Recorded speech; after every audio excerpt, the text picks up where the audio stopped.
Hey folks, welcome to my channel.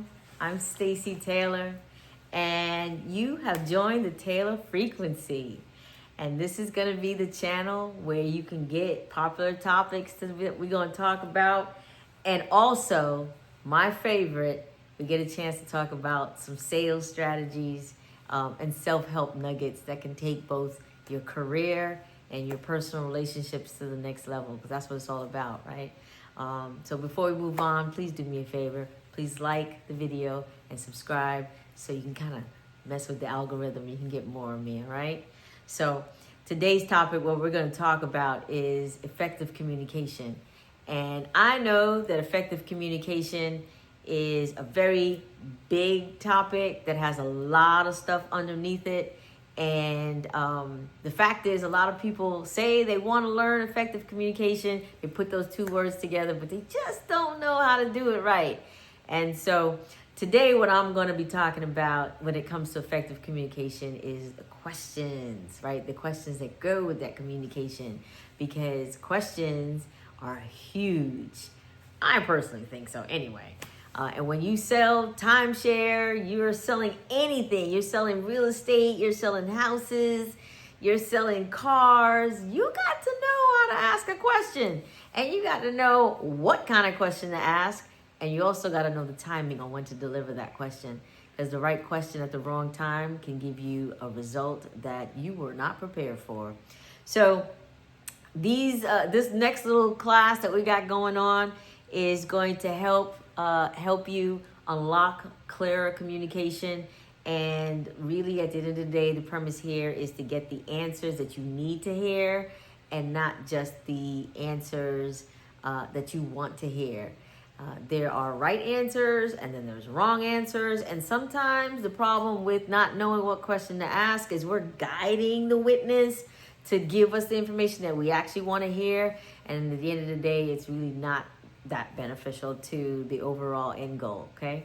So truth of the matter is, if you're looking to make critical decisions, if you're looking to solve complex problems at work, or even in your personal relationship, if you're just looking to connect with someone on a deeper level, the art of asking the right question is going to make all the difference. Okay, it's going to make all the difference. I know what I'm talking about. I've been doing this for well over 20 years. I've been pretty successful. I have trained and I've managed thousands of people. And let me tell you, when I put them in front of me and I give them my juice, I give them my nuggets, and I tell them, hey, you got to do this, you got to do this, you got to do this. They do it, they apply it, boom, they are off and running. I got people winning many, many awards off just my training. So the end goal, guys, with what we're going to be talking about is to extract that valuable information that can help you move to the next step in your process, and to eliminate that chaotic information that creates confusion. All right. So one of the things too that I noticed that some people tend to do is that they just randomly throw out questions. And those random questions, that's what leads to uncertainty.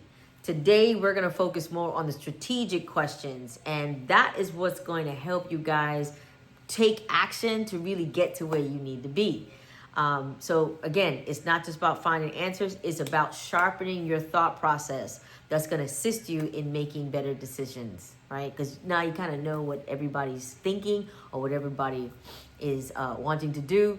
And that's how you kind of lay out a pathway to get everybody what they need, what they're looking for, right? So before I get into that, something I want to throw out to you. You might have heard of this game. And I love using games to kind of connect to the message that I am trying to convey. And one of the games that I use is called the 20 question games. Some of you might have played it when you were younger. Some of you are probably still playing it today. But in class, I also renamed it the bus driver game. It just had a little bit more flair to it. And so the bus driver game has easy rules. It's a question-based conversation. That's all it is. It's a question-based conversation. There is no answers involved. It is simply asking a question to a question, right? It's like playing tennis. You just got to figure out how to throw that ball back with the what they call that thing, the racket, right? You got to throw the ball back with the racket, and it's in the form of a question. And so the questions have to be, they have to have movement, right? So you can't ask questions that are repeated or repetitive of what you just heard. It's gotta move the conversation flowing in a forward movement. So kind of give you an example of what a bus driver game sounds like. If a bus driver pulls up to the bus stop, passenger gets on, and the passenger goes, "Does this bus stop at Myrtle Beach?" And the bus driver could say, "What do you look to do at Myrtle Beach?" And the bus driver could say, "Do you like the weather today?" And the bus driver would say, "No, I don't like the weather today." If he did that, then automatically he's out of the game, right? But had the bus driver said, "Do you think flowers grow really well in this weather?" Then they can keep the game going on. And then the passenger would say, "What kind of flowers are you talking about?" And then the bus driver could say, "Well, what kind of flowers do you give during good days?" And then the bus driver, the passenger could say, "Do I look like I have any seeds on me?" And then the bus driver could say, "Well, would you like to buy some seeds today?" And so really you can have lots of fun with this game, and you can just keep going on. And it sounds silly at first, but I'm telling you, once you practice this game, you'll find that asking questions will become an easy staple for you in your job and in your relationship. So I personally remember playing this game for the first time many years ago when I first heard about it. And I know it's not that easy. It's not an easy game. I couldn't get past the first round. And here I was thinking I was really good at asking questions. And it was just the opposite. I couldn't get past it. Because I realized my brain was so wired to give information versus asking for information. And that comes along with personality styles. So in one of the future videos that I'm going to have, it's going to talk about personality styles. And what I have found is your personality styles will typically dictate if you are a strong asker or a strong teller. Or, we got to learn at being good at both. But some personalities are so dominant and so strong that they won't ask questions because they perceive questions to make them it makes them feel like they're weak, right? Because it's almost like I got to know it all. My personality indicates that I'm a strong person and I know everything. So when it comes to asking questions, they just refuse to do it. But it's just the opposite. I got to tell you, it's just the opposite, because if you know how to ask the right questions, you're getting information. So if you can gain information from the other person, really you're the one that's in control. You're the dominant one, because guess what? You got what you wanted. You asked for it and you got it. So you're really the strongest one. So it's just a matter of perception that you got to change and kind of rewire that. The ones who ask the question are the ones that's actually in control. So, all right. Anyway, so if you learn how to use this exercise to your betterment, you might even find that there's a thrill that you might gain just out of seeing how much information a person would actually share with you, right? I love being able to, when I have new people come to me and want to learn how to sell, I love asking the questions just to see if I can gain, a lot of information at them and see how well, I can really deep into their backgrounds or whatever. So it's actually good stuff. So many people wanting to learn the art of asking questions. Again, what stops them is that they are just not well versed in knowing what questions to ask. And so this is where this exercise is going to come in. Now, one of the things you're probably asking yourself, well, why do I need to know all of this? Why is this important to me? Well, bottom line is every single day, if you're working, if you have a family, if you talk to people and you're uncovering things to, make your life better, there's always going to be a hidden agenda or hidden assumption or hidden objections, and there's going to be multiple perspectives, and the only way that that's going to be uncovered and surfaced so that it can be fixed and be everyone can be aware of it, you've got to learn how to ask the questions, right? I mean, you could be the leader of a team and got a bunch of people that's depending on you each day. You could be someone that has to manage conflict. I don't know, maybe you're in an HR role or something of that case, and you constantly handle conflict with employees of the company. Or heck, you could just be someone who's at home and, you know, somehow maybe you and your family member has kind of hit a roadblock and can't seem to find that happy medium of having those those conversations where everybody walks away feeling like they were understood. So this could definitely take you a long way. But before I get into that, I want to remind you guys that, you know, during college, I know I read up on this, the Socrates, if you're not familiar with who that is, that's an ancient philosopher. And even Socrates has a method, a famous method for asking deep probing questions. And the education system and the legal system has actually taken on this strategy and invested it into those systems to make them better. They've even said that lawyers who actually practice this thought probing, asking deep questions method are actually considered one of the better lawyers, right? So let's get right down to it. Let's talk about how does it work. So I want you to think about effective communication as an umbrella, right? And then the umbrella has a handle, and one side of the handle, it has the questions that you need to ask, all right? And then the other side of the umbrella is conveying the message. So today we're going to talk about the questions. Those questions are broken down into 3 categories. Those 3 categories are 1, called a clarifying question, 2, probing question, and 3, assumption checking question, right? So you got probing, clarifying, and assumption checking.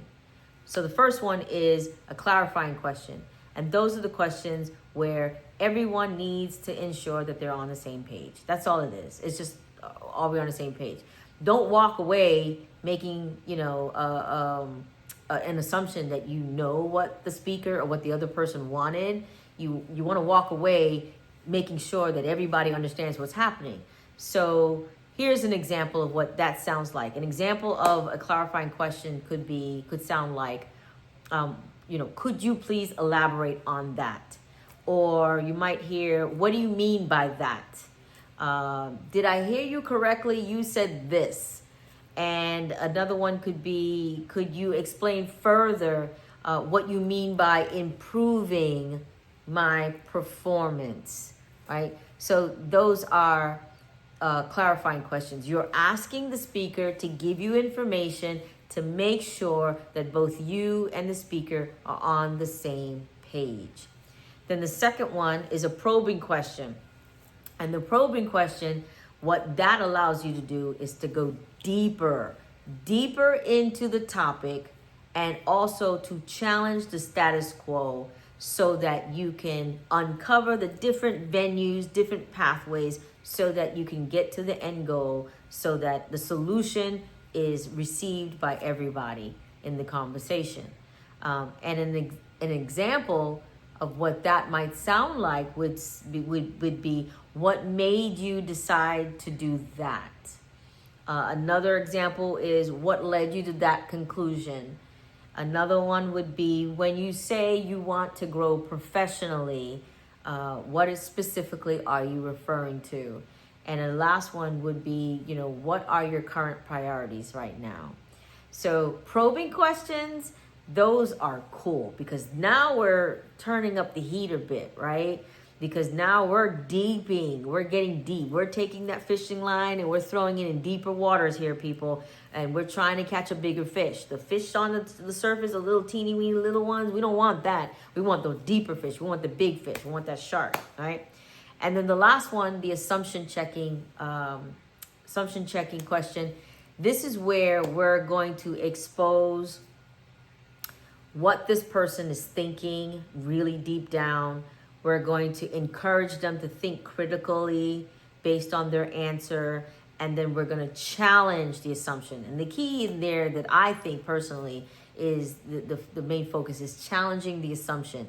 Getting this person to say either rhetorically to themselves or just out loud, wow, I never quite thought about it that way. And there's a saying that I like to live by that hopefully when you use this strategy, you too can use it. I don't have to be right. I only have to prove you wrong. And once I prove you wrong, there's always a chance for you to seek different information. So again, I don't have to be right. I only have to prove you wrong. And that is a strategy from Socrates that lawyers use today. That's how so many people get off the hook. They don't prove their innocence. They only have to prove that the prosecution is wrong. All right, so an example of an assumption checking would be, what evidence do you have to support this theory? You'll also hear, what are we overlooking? You'll also hear, maybe in sales, are we assuming we know what their buying needs are? And you can also hear, are we assuming they have the budget to afford the item? All right. So those three questions, they work together. They're not delivered independently. They work together. So give you an example how this would sound, putting them all together. If I had to coach a salesperson into improving their sales performance, it would sound like this. Clarifying question. Back up. It would start with saying, hey, Bob, I noticed your numbers are not stellar. They're not where they need to be. And I'm going to need you to work on improving that, getting more sales per day, per week, per month, per year, per quarter, yada, yada, yada, right? And then this person, the sales consultant, Bob, might reply back and say, no, Stacy, I got enough sales. I think I'm doing good. I think I'm fine, right? And then I would reply back with a clarifying question. Well, could you please elaborate on what you believe is good? So define good for me. And then he's going to go into his own response on defining what good is. Then I'm going to come back. I'm not going to give him information at that point. I'm not going to jump in and go, no, you're wrong. That's not definition of good. I'm going to ask the next question. And the next question is a probing question, right? And then that question is going to be, well, how did you arrive to the conclusion that that definition of good is what is applied to your performance? So how did you arrive to that conclusion? Where did you get that from, right? Again, I'm going to make him start thinking. I'm going to make him start trying to justify where he got this information from, okay? And then, again, once he gives me more information, I am not done yet. I don't give him information and tell him. I'm going to ask one more question. The one more question, like I said earlier, is an assumption checking question. And this is where I'm going to get him to challenge. I'm going to challenge his assumption. And then I'm going to say, well, have you ever considered that maybe what you thought was good, when you put it on paper and you look at the data of black and white, good does not measure up to where you need to be as far as performance standards are considered? And then that's when he's going to be like, okay, all right. He might even say, well, prove it. And then all I got to do is whip out the black and white data, right? So you got to keep in mind, though, someone who says, I think I'm doing good, is coming from an emotional standpoint. Their response is emotional. So it's imperative that you use the strategic format of asking these questions, because if you respond back in an emotional response, you're going to get a very confused, very chaotic conversation. And now we're basing your answers, their answers, and the conversation on an emotional standpoint. And that's what you don't want to do, because emotions now, it just doesn't help anybody. It's not the basis for a logical theoretical conversation. Nothing can be proved at that point, right? So to conclude the lesson today, conclude what we're talking about, I would like for you to challenge yourself with these tools. Challenge yourself with these tools and find ways to incorporate them into your daily interactions. I actually challenge you that if you're not ready to ask the 3 strategic questions, that maybe you play the bus driver game. Play the bus driver game with family members at home. Remember, it's a question-based conversation. The first person who answers loses. It's really that simple. It's a very simple. It can go on and on and on and on and on. You can even put prizes to it if you like. So lastly, when you're able to master the art of asking the right questions, remember, guys, you're not just improving your communication skills. You're not just getting better at effective communication. You're unlocking a new potential that helps to convey your thoughts and your messages in a better way and eliminates the confusion between you and the other person. And the good thing about it is that you'll be able to more successfully extract the truly valuable information that can assist you in your everyday life. And with that being said, thank you for joining me today. Again, please like and subscribe to the channel. That way you can work the algorithm, so that way you can be able to see my future videos. Thank you and have a great day.